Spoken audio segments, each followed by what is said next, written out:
أهلا بكم في نباش تاريخ.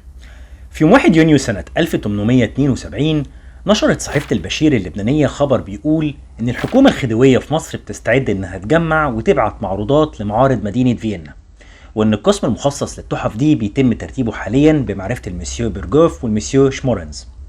وبيشرح الخبر إن في المعرض هيكون في دار للحريم وموضع للسلام وحوض مية ومكتب زي مكاتب مصر، وكمان قصر للخديوي ومكان للقهوة، وكمان دكاكين هيتم عرض فيها حاجات ثمينة. وكمان هيكون في مسجد ليه منارتين زي المساجد القديمة اللي اتبنت في مصر أيام الخلفاء.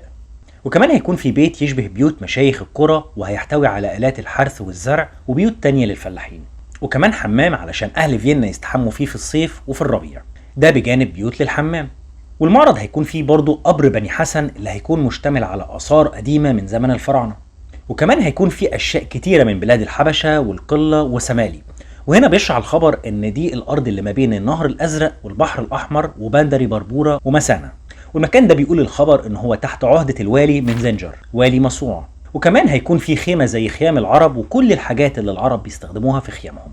وبيختم الخبر ان مصر في المعرض ده هتكون مجاريه للممالك المتمدنه، وهنا يقصد ان هي متحضره زي الدول الاوروبيه، وان حكومتها ما بخلتش لا بفلوس ولا بمجهود علشان تكسب حسن الذكر، وإن الناس كلها عارفة إن لمصر سمعة حلوة عن التقدم والتمدن وأسباب العمران والصنائع. أنا قريت بخصوص المعرض ده، والمعرض ده اتعمل سنة 1873، ولقيت إن الإمبراطورية العثمانية كلها كان ليها معرض واحد خاص بيها، ده جنب معرض خاص بمصر لوحدها. ده بالرغم إن مصر كانت في الوقت ده هي ولاية عثمانية، وده إن ده اللي يدل على مكانة مصر إن يتعمل لها معرض خاص بيها بالرغم إن هي جزء من الإمبراطورية العثمانية.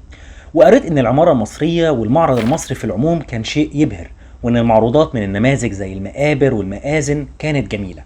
في الاخر لو عجبك المجهود دوس لايك وشير وقول لي رأيك تحت في كومنت.